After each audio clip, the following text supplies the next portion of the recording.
Olá, eu sou a Patrícia Amantes de Oliveira, sou geriatra e nutróloga, título de especialista pela Sociedade Brasileira de Geriatria, ABRAM e Braskem, e doutorado pela Faculdade de Medicina da USP. Estou aqui para falar um pouco sobre o manejo do paciente diabético, idoso e diabético, no que tange as recomendações nutricionais. Então, vamos lá para a apresentação. A gente sabe que a incidência do diabetes é muito grande e vem aumentando com o passar dos anos. 425 milhões de pessoas, ou seja, 8,8% da população mundial já apresentam diabetes.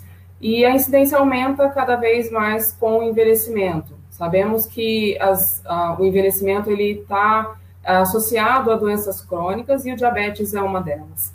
As alterações no estilo de vida, com a ênfase na mudança da alimentação, o idoso tem uma tendência a reduzir os alimentos mais nutritivos, proteínas e alimentos com mais fibras, em troca de outros alimentos menos nutritivos, favorecendo, então, o sobrepeso ou a falta de determinados nutrientes importantes para o envelhecimento.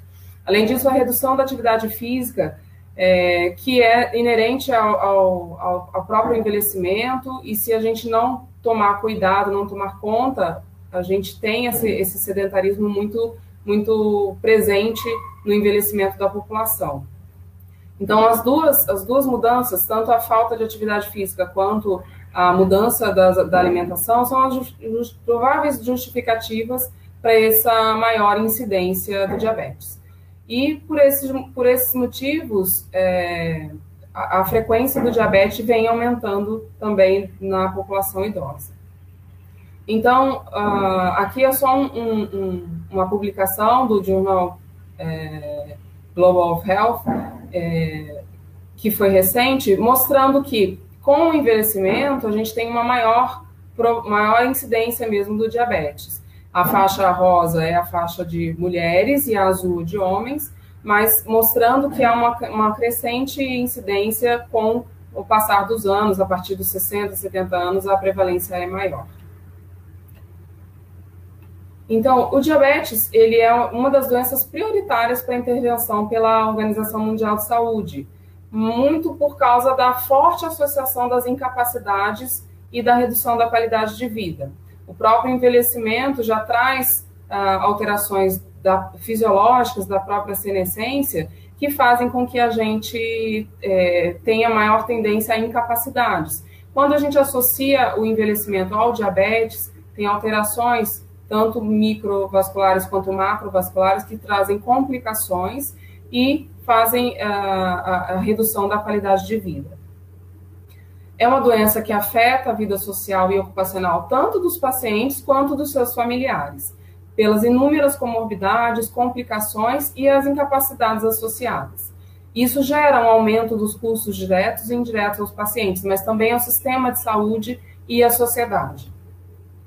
Então, tanto a prevenção primária, que é evitar exatamente o início do diabetes, como a prevenção secundária, que vai atuar reduzindo essas complicações, tanto complicações agudas quanto as crônicas da doença, passam pelas intervenções no estilo de vida. E a maioria dos portadores de diabetes também apresenta obesidade, hipertensão arterial, dislipidemia, e essas medidas preventivas, elas vão abranger essas múltiplas anormalidades metabólicas. Então, essa prevenção, esse tratamento, as intervenções, elas vão auxiliar não só na prevenção de desenvolver o diabetes, mas das outras alterações que estão associadas a essa doença e também ao envelhecimento.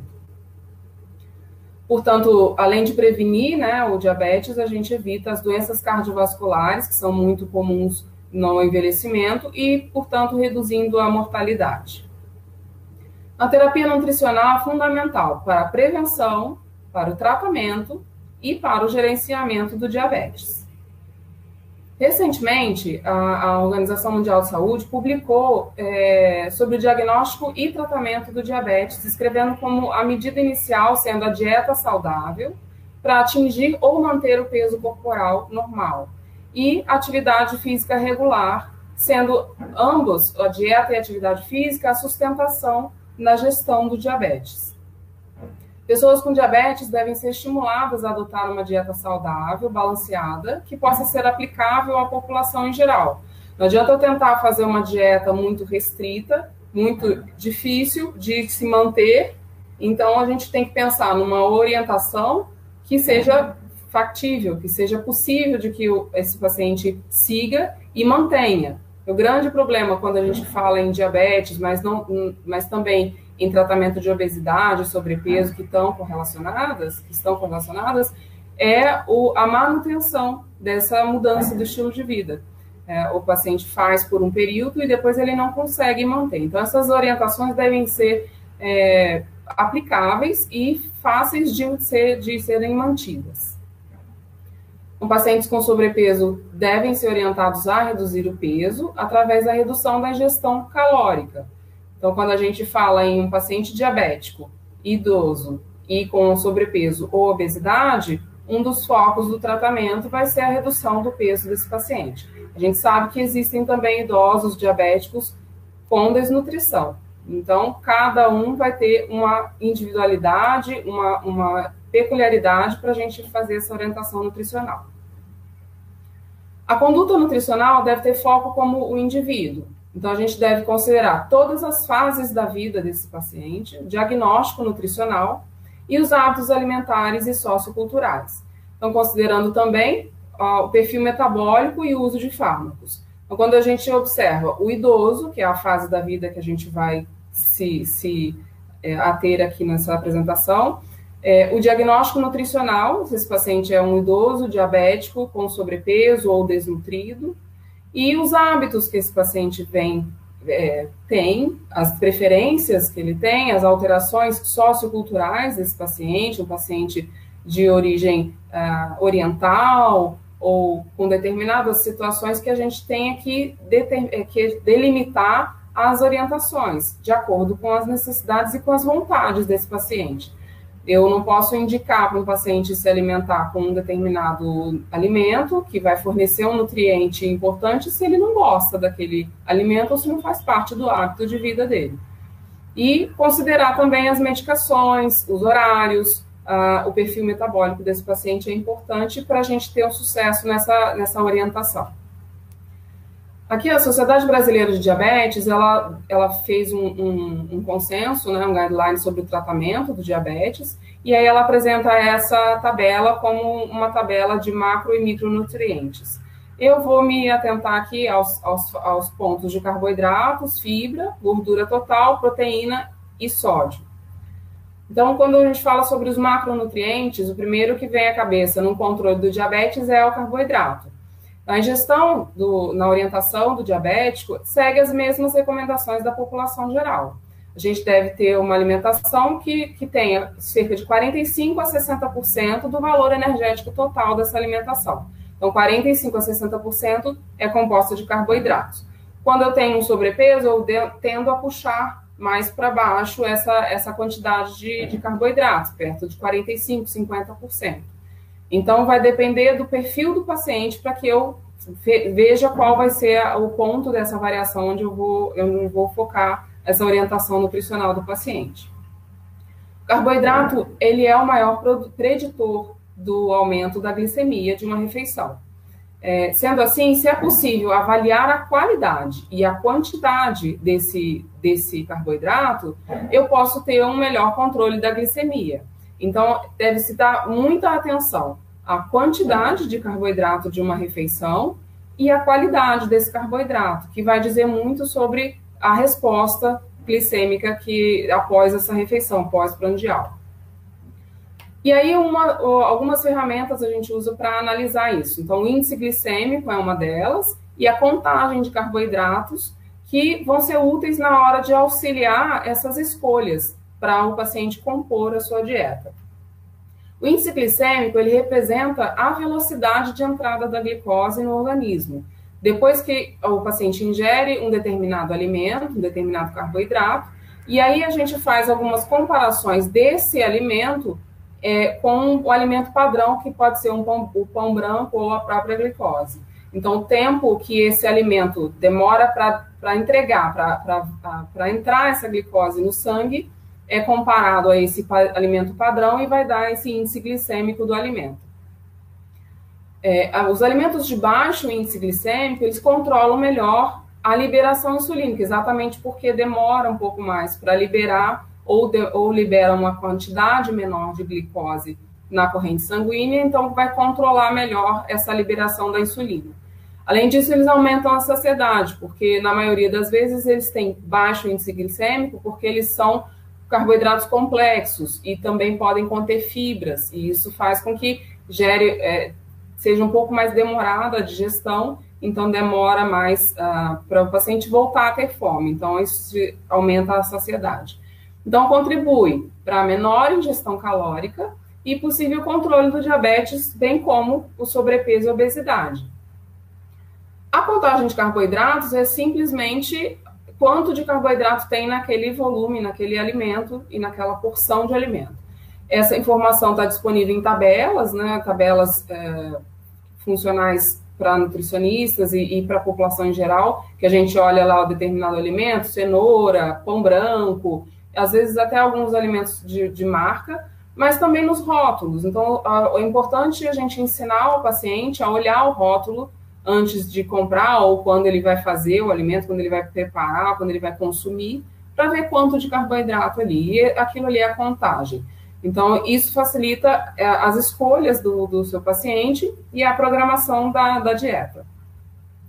Com essas informações, então, o índice glicêmico e a contagem de carboidratos, a gente consegue calcular um outro fator que auxilia nesse controle, que é a carga glicêmica do alimento. Ou seja, a carga glicêmica é exatamente o impacto glicêmico pós-prandial, pós-alimentação com esse produto. A carga glicêmica ela é obtida uma conta, né, o índice glicêmico vezes a quantidade de carboidratos, que são divididos por 100. Então, tem números, né, abaixo de 10, quando essa carga glicêmica dá abaixo de 10, ela é considerada baixa, de 11 a 19 média, e a maior que 20 é uma carga glicêmica alta. Então, monitoramento do consumo dos carboidratos, seja pela contagem de carboidratos, seja pela escolha do tipo de carboidrato, eu vou consumir um carboidrato simples ou um composto, as estimativas baseadas na própria experiência que vão ser as melhores estratégias para esse paciente alcançar o controle glicêmico. Então, o que a gente vai fornecer conforme a aceitação e a possibilidade de cada paciente de entender essas ferramentas, a gente vai oferecer essas ferramentas para que o paciente tenha as suas escolhas. Isso vai contra, né, aquela questão de uma dieta na folha específica com determinados alimentos que pode ou não pode e o paciente fica com dificuldade na hora de escolher. Então, se a gente dá mais ferramentas, mais informações sobre essa questão do carboidrato, da quantidade dos carboidratos, a gente facilita que esse paciente entenda melhor sobre as escolhas, sobre a sua alimentação.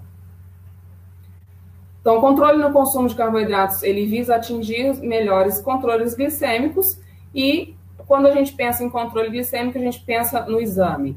Então, quando a gente olha uma hemoglobina glicada, a gente deve preconizar que esse valor desse exame seja menor que 7%, seria um controle ideal.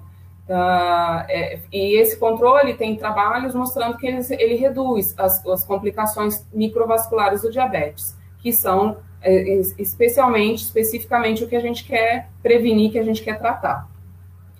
O idoso, ele é uma classe, né, tem uma característica de ter mais risco de hipoglicemia.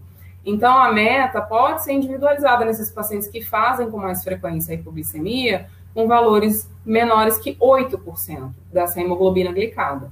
Então, a gente pode fazer medidas, tomar metas para o idoso para ter menos riscos de complicações, porque essa é uma complicação aguda do tratamento, né? Se a gente faz uma orientação de dieta e esse paciente começa a fazer hipoglicemia, ou da dieta e da medicação e começa a fazer hipoglicemia, eu preciso avaliar nessa hemoglobina glicada que me dá um perfil desse paciente de como a glicemia dele se controlou entre mais ou menos 60 dias então eu tenho mais ou menos quanto que esse paciente está controlado dentro de um todo nesses 60 dias, dentro da alimentação e da medicação. E aí eu vou fazendo os ajustes.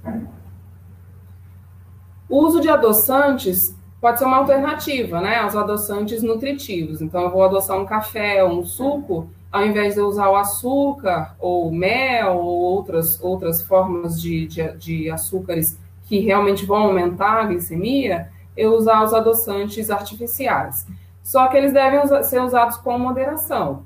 A gente sabe que tem uma dificuldade, né, dos pacientes de observar a quantidade de gotas ou jatos, né? Tem alguns pacientes que espremem, né, o adoçante, a quantidade deve ser controlada. E dentro do possível, variar entre as opções de adoçantes artificiais. Essas são as recomendações mais recentes sobre adoçantes. Nenhum dos que tem disponível no mercado tem algum problema para a saúde, não tem nenhuma alteração comprovada, mas se sugere que sejam usados com moderação. A maioria das revisões sistêmicas e as meta-análises mostram o benefício do uso, né, dos adoçantes da perda de peso. Mas também tem algumas revisões que sugerem a associação do adoçante artificial com ganho de peso. Então, por isso, essa orientação da moderação e de variar as opções dos adoçantes artificiais. No geral, aconselha-se a redução das bebidas açucaradas e também com adoçantes, em busca de outras alternativas com ênfase na ingestão de água. Então, é muito importante a gente pensar na hidratação desse paciente. E ao invés de lançar mão de bebidas de refrigerantes, diet ou de sucos com adoçantes, a gente chamar mais atenção para esse paciente na quantidade de água que ele está ingerindo. Falando em carboidratos, a gente fala em fibras, né? Quando a gente fala em carboidratos complexos, eles são fontes de fibra. E o consumo de fibra do diabetes não é diferente também da população. A gente preconiza que seja usado de 20 a 35 gramas de fibras por dia. Isso é muito difícil de atingir, mesmo em qualquer tipo de população, adulto, jovem, criança, idoso. Quando a gente tem aquelas mudanças lá que eu falei no início, sobre as mudanças nas escolhas, né, do alimento do idoso, a gente tem uma piora nas escolhas em quantidade de fibra. Então, é um ponto a se atentar na terapia nutricional do idoso, de a gente orientar o consumo das fibras. Elas são classificadas como solúveis ou insolúveis. As solúveis, elas formam um gel viscoso quando a gente consome, e elas são fermentadas pela microflora lá do intestino grosso em ácidos graxos de cadeia curta. Esses ácidos graxos de cadeia curta são exatamente os sinalizadores do intestino, que fazem os eixos com os outros órgãos. Então, tem eixo intestino cerebral, eixo intestino pele, intestino pulmão. Então, tem vários estudos mostrando os benefícios desses ácidos graxos, que são o metabólito, né, o que a própria microbiota ela produz quando quando a gente ingere essa fibra solúvel e ela é digerida no intestino por essa microflora, ela vai formar esses ácidos graxos que vão fazer vão sinalizar para os outros órgãos, trazendo benefício para esse paciente, para esse indivíduo. Além disso, essas fibras elas auxiliam no controle glicêmico e lipídico porque elas reduzem a velocidade do esvaziamento gástrico. Então, alguns estudos com a inulina e os frutooligosacarídeos são exemplo desse efeito. Já as insolúveis, elas não formam gel e elas têm uma fermentação limitada. Então, elas passam mais intactas pelo intestino e elas auxiliam no funcionamento intestinal, exatamente por isso, trazendo aumento da massa fecal, e aí a gente consegue ter um melhor trânsito intestinal. Além disso, elas auxiliam na saciedade e no controle de peso. Então, a dieta rica em fibras, ela é digerida mais lentamente e promove mais saciedade. Ela pode ser menos calórica e reduzida em açúcares adicionados, Portanto, ela auxilia no combate da obesidade, ela previne os riscos cardiovasculares, previne diabetes e câncer de colo. Então, é muito importante a gente orientar o paciente a consumir alimentos que tragam uma quantidade razoável e adequada de fibras. Muita atenção quando a gente vai iniciar essa orientação. O paciente que não consome muitas fibras e a gente vai aumentar a quantidade de fibras da alimentação. Um aumento muito rápido, muito súbito, né, e é um aumento grande de fibras, pode trazer desconforto intestinal. Então, esse aumento deve ser progressivo. Outro macronutriente importante são as gorduras. A recomendação é também semelhante à população geral, que seria até 30% do valor energético total. A questão mais importante quando a gente fala em gordura é exatamente a quantidade e o tipo de gordura para a gente atingir os objetivos metabólicos que a gente tem e de redução do risco cardiovascular.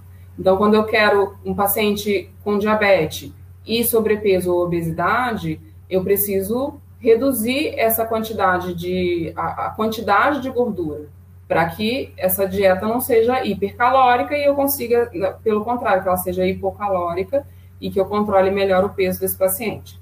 Além disso, as dislipidemias são associadas, né, com o envelhecimento, a diabetes, a própria hipertensão. Então, são riscos cardiovasculares. E quando eu controlo a quantidade de gorduras, eu estou também atuando nesses outros riscos.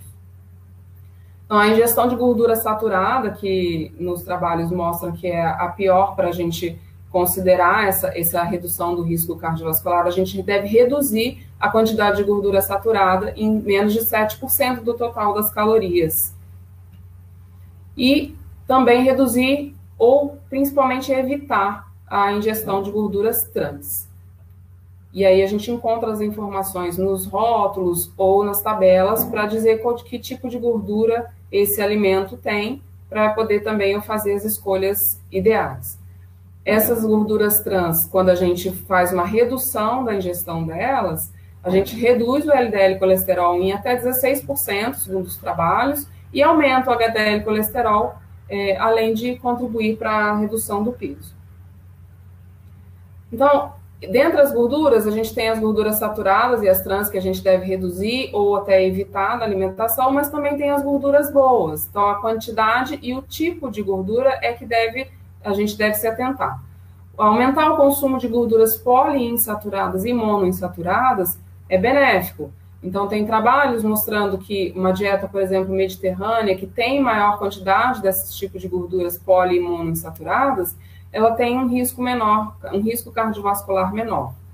Então, as gorduras poliinsaturadas são os peixes, a linhaça, a própria semente ou o óleo da linhaça, alguns tipos de óleo vegetal são ricos em gorduras poliinsaturadas, e a monoinsaturada é a gordura presente no azeite de oliva, no abacate, nos frutos secos, amêndoa, castanhas e por aí vai. Então, a gente fazer um controle do tipo de gordura, mas também não é porque essa gordura é boa que eu posso comer ela de forma à vontade, né? Eu preciso controlar a quantidade da gordura também, porque mesmo ela sendo boa, ela é uma gordura, ela é calórica e vai fazer com que eu aumente a densidade calórica da minha refeição. Então, quando eu vou escolher um lanche, indicar um lanche para o paciente de, por exemplo, frutos secos, tomar cuidado com a quantidade, porque se eu como um punhado, uma quantidade reduzida, eu estou trazendo benefício sem aumentar as calorias. Mas se eu, por outro lado, libero à vontade para esse paciente, eu não vou conseguir controlar a quantidade de calorias que ele está ingerindo. Um outro macronutriente, então, a proteína, deve girar entre 15% a 20% do valor energético total e deve ser, na orientação, mas principalmente do idoso, né, mas a orientação em geral, a gente deve incluir uma fonte de proteína em cada refeição. Quando a gente tem essa ingestão de proteína uniforme durante o dia, a gente tem benefícios na síntese proteica, que é o que a gente, na síntese proteica muscular, que é exatamente o que a gente quer prevenir no idoso, que ele perca a massa muscular e também a função. Então, boas fontes de proteína animal: aves sem pele, cortes magros de carne, tanto de porco quanto de vaca, os peixes, os ovos, são fontes de proteína animal de alta qualidade. Além disso, o leite desnatado e os seus derivados com gordura reduzida são também boas fontes de proteína de alta qualidade. Fontes vegetais também são fontes de proteína, né, os vegetais, como o tofu, alguns legumes e produtos alternativos à carne, que agora está muito fácil da gente encontrar em mercados, até em restaurantes, a gente tem esses produtos alternativos à carne. A única questão é ficar atento ao consumo desses alimentos que são ricos em sódio, para a gente mudar o sabor e aproximar a proteína vegetal, aproximar o sabor de uma carne, por exemplo, que a gente tem visto carnes semelhantes, né, só que são de proteína vegetal, elas são acrescidas de muitos conservantes e modificadores do sabor. E tem que tomar cuidado, olhar mesmo o rótulo para verificar a quantidade de sódio desse alimento. Como eu estava falando sobre a questão da proteína e do músculo, a proteína é um nutriente importante, tanto para a prevenção quanto para o tratamento da sarcopenia. A sarcopenia, a gente sabe que, segundo as últimas evidências de diagnóstico de sarcopenia, se baseiam na função muscular. Então, se eu tenho uma força, uma função muscular reduzida, aí provavelmente que eu tenha sarcopenia e eu passo para as outras ferramentas de avaliação. Então, a sarcopenia, ela gira em torno da função, da quantidade de massa e da força muscular. E a gente sabe que com o envelhecimento a gente tem uma maior tendência de ter sarcopenia, porque a gente tem uma perda muscular e uma perda da função muscular inerente ao envelhecimento, fisiologicamente acontece, e isso pode ser mais acelerado com uma dieta pobre em proteína e com a falta de atividade física, de estímulo desse músculo. Então, os pacientes com diabetes e sarcopenia também são bastante... é uma associação muito comum. E é muito importante a gente lembrar que a função muscular do diabético é reduzida ou alterada. É uma alteração comum e muito precoce no paciente diabético. Quando tem envelhecimento, se somam aí duas alterações sobre esse mesmo músculo, do próprio envelhecimento, com suas reações inflamatórias do envelhecimento e o diabetes. Então, uma maior redução de massa, de força e da qualidade muscular é encontrado num paciente diabético quando comparado com os pacientes não diabéticos. Então, é importante a gente saber que o próprio diabetes tem uma alteração na força e na massa muscular. Então, o paciente diabético e idoso, ele tem um maior risco de desenvolver a sarcopenia, a fragilidade e, portanto, incapacidades. A sarcopenia no diabetes, ela tem múltiplos mecanismos. E os mecanismos para aceleração da sarcopenia podem passar pela própria resistência insulínica, com uma sinalização reduzida da insulina, que leva à redução da síntese proteica, e um aumento da degradação também proteica. Então, existe um desequilíbrio entre a formação e a quebra dessa proteína no músculo, fazendo com que haja mais chance de ter diabetes. Outra hipótese é a hipótese da inflamação crônica, o estresse oxidativo e a disfunção mitocondrial, que estão presentes nas duas patologias. E a neuropatia diabética, que é responsável pela redução da força muscular e no paciente diabético, também a desnervação desse músculo leva a uma atrofia muscular, o que vai facilitar também a sarcopenia. A redução da força muscular está relacionada à disfunção mitocondrial e à glicação da miosina. Então, são mecanismos que podem estar associados e se somando nesse paciente diabético para facilitar com que ele tenha sarcopenia e disfunção muscular. Junto com essas mudanças na composição corporal do envelhecimento, o aumento da prevalência de obesidade é importante também nos idosos. Então, a gente tem uma entidade conhecida como obesidade sarcopênica. O paciente é obeso, mas ele tem fraqueza muscular, ele tem disfunção muscular. Então, o comprometimento da força muscular mais explicitamente do que o comprometimento da massa muscular. Às vezes ele tem uma quantidade no exame de imagem, uma massa muscular aparentemente normal, a quantidade, o tamanho. Mas quando a gente vai analisar essa massa muscular, ela é entremeada de gordura, e isso altera a funcionalidade desse paciente e a força. Então, a obesidade mais o músculo prejudicado tem uma ação sinérgica. Então, existe um aumento do risco de mortalidade, uma piora nas incapacidades, aumento das doenças cardiovasculares e outras condições de saúde desfavoráveis. Esse paciente vai se movimentar menos por causa da sarcopenia e vai ganhar também mais peso, e isso vira um ciclo vicioso para também outras comorbidades que afetam o paciente idoso, diabético e obeso. O tratamento da obesidade, mesmo com sarcopenia, ela deve ser com a restrição calórica, mas não deve ser uma restrição calórica muito aprofundada, muito grande. A gente deve reduzir cerca de 500 quilocalorias por dia ou traçar um objetivo de perda de 5% do peso.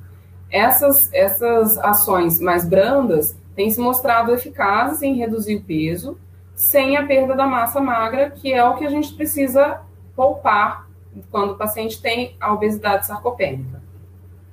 Uma revisão sistemática demonstrou que a oferta de uma dieta hipocalórica com valores maiores, hipercalórica, com valores maiores de proteína, cerca de mais ou menos 1 grama por quilo, versus deixa eu só voltar aqui, que é a dieta hipocalórica com um valor de proteína maior. Então, mais de 1 grama por quilo versus menos de 1 grama por quilo. A gente sabe que existem guidelines antigos que o valor de proteína seria 0,8. E nos artigos sobre envelhecimento, a gente sabe que esse valor de 0,8 é considerado uma dieta hipoproteica. A gente deve preconizar valores maiores de 1,2, 1,5 a avaliar cada paciente. Tem outras alterações que a gente precisa estar atento, principalmente a disfunção renal. Mas nessa revisão sistemática, ela mostrou que os pacientes com dieta hipocalórica, mas com uma quantidade de proteína acima de 1 grama por quilo, preservaram melhor a massa magra, com perda da massa gorda. Então, a gente conseguiu fazer a redução do peso sem perder massa magra. Então, usar preferencialmente proteínas de alta qualidade, como a proteína do soro do leite, que demonstra melhor síntese proteica miofibrilar nesses obesos durante a dieta hipocalórica. Então, é importante a gente ver a qualidade, o tipo de proteína que a gente está oferecendo para o tratamento desse paciente obeso sarcopênico. Passando agora para os minerais, que o mais importante que eu acho da gente falar é o sódio. Os portadores de diabetes têm um risco aumentado para hipertensão e doenças cardiovasculares. Elas andam juntas, né? A diabetes e a hipertensão. Então, uma dieta com menos sódio, como mostrou lá naquele quadro da SBD, é importante que a gente reduza para menos de 2.400 miligramas por dia. Então, a obesidade, a inflamação, o estresse oxidativo e resistência insulínica são alterações que andam juntas com o diabetes e, por isso, a redução do sódio nessa alimentação vai beneficiar esse paciente. Então, a recomendação é a redução de sódio, né, para cerca de 2.400 miligramas por dia, e atenção aos produtos ricos em fontes de sódio. Às vezes, o produto não tem sal em si ou sódio, mas ele tem conservante, corantes e acidulantes que são fontes de sódio naquele alimento pronto, né, ou industrializado. Então, embutidos, conservas, enlatados, defumados, temperos e molhos prontos podem ser fontes desse sal escondido, desse sódio escondido. Então, precisa ficar atento novamente ao rótulo para avaliar esses componentes do alimento. E quando a gente valoriza e prefere os alimentos mais naturais, a gente foge um pouco dessa questão da quantidade de sódio do alimento. Tentar aumentar o tempero dos alimentos com ervas, com outros tipos de coisas que vão trazer sabor para a alimentação, ao invés de somente o sódio. Falando um pouco sobre outros nutrientes na terapia nutricional, o probiótico, quando eu falei lá sobre a fibra, que é um pré-biótico, né? Quando a gente ingere a fibra, a gente está ingerindo o alimento para que aquela microflora intestinal ela forme os ácidos graxos de cadeia curta e também se multiplique. Essa flora intestinal benéfica, ela vai se beneficiar desse alimento que é um pré-biótico. O probiótico é a gente fala agora sobre a flora microbiótica. Ela pode estar conectada com o metabolismo da glicose ao alterar a sensibilidade à insulina e à inflamação. A gente tem estudos mostrando que o microbioma dos portadores de diabetes tipo 2 é diferente dos não portadores da doença. E estudos vêm demonstrando que a alteração da flora intestinal com certas cepas probióticas pode auxiliar no controle desses marcadores de inflamação crônica.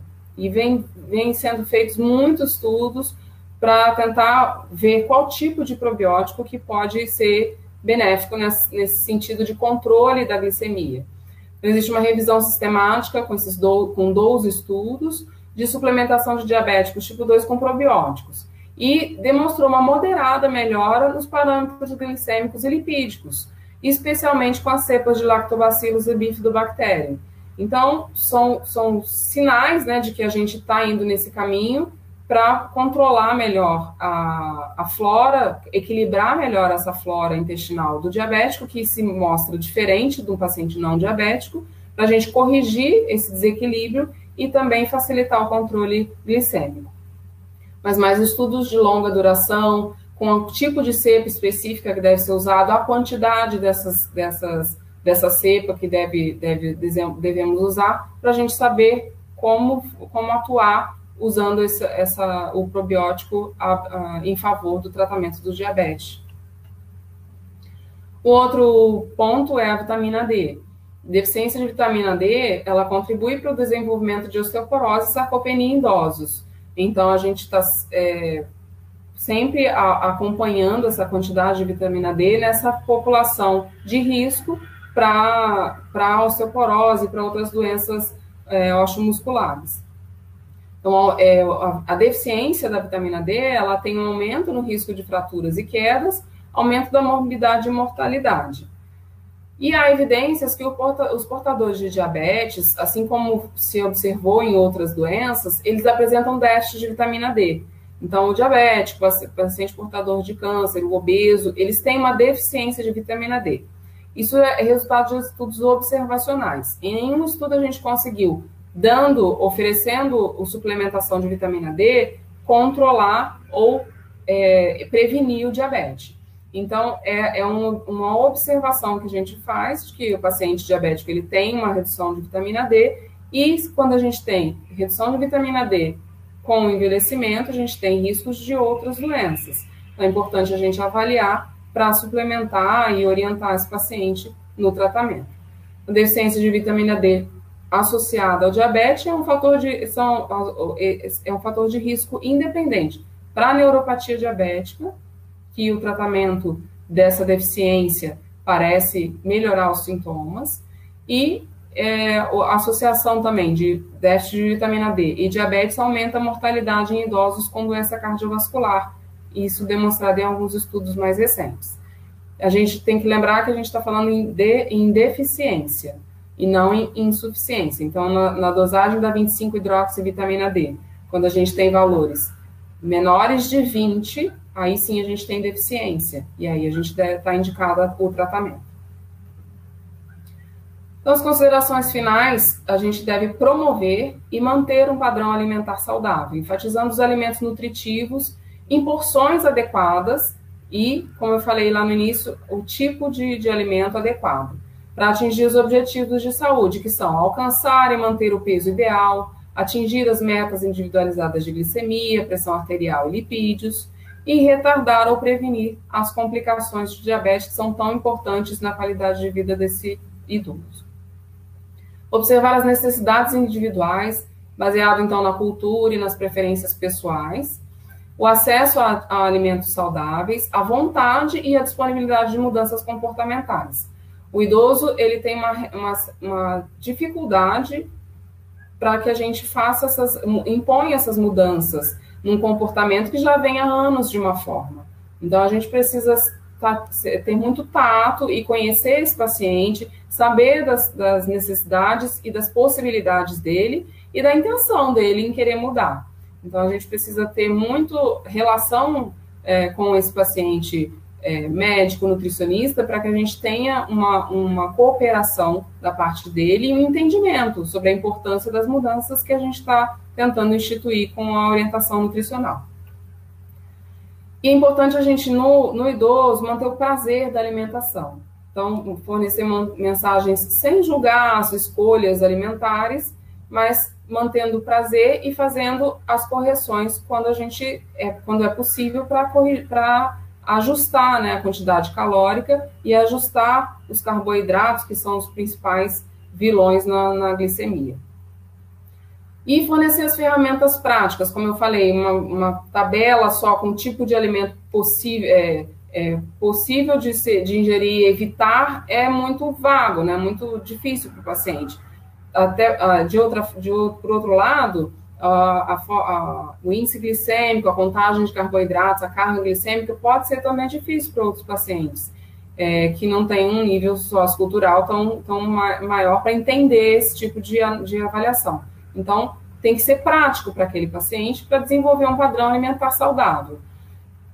Então, é importante porque as dietas muito restritivas, elas focam na redução de um determinado macronutriente ou micronutrientes ou de algum tipo de alimento específico. Então, essas dietas são mais difíceis de seguir, como eu falei lá no início. Então, deve ter o padrão de alimentação saudável sem focar em nada individualmente. Observar a presença de comorbidades para individualizar a orientação da terapia nutricional. Individualizar é a palavra-chave, principalmente quando a gente trata de idoso. A gente deve conversar, entender esse paciente para que a gente consiga ajustar e corrigir essa alimentação da melhor maneira. Então, a desnutrição pode ser uma associação com diabetes, a obesidade, a dislipidemia, a sarcopenia, a obesidade sarcopênica, a própria hipertensão, deficiências de vitamina D. Então, tudo isso tem que ser analisado para que eu consiga individualizar melhor essa orientação nutricional. Então, orientar melhor as melhores fontes de carboidratos, fibras, gorduras e proteínas, para que sejam feitas escolhas no dia a dia, e as melhores escolhas. Melhorar o controle do diabetes, das comorbidades, sabendo compor bem essas fontes. E assim eu consigo beneficiar a qualidade de vida e a funcionalidade com o envelhecimento desse paciente. Então, é essencial que a gente veja as fontes, forneça as ferramentas para que esse paciente escolha as melhores fontes de alimentos para ele fazer a composição da sua dieta sem riscos.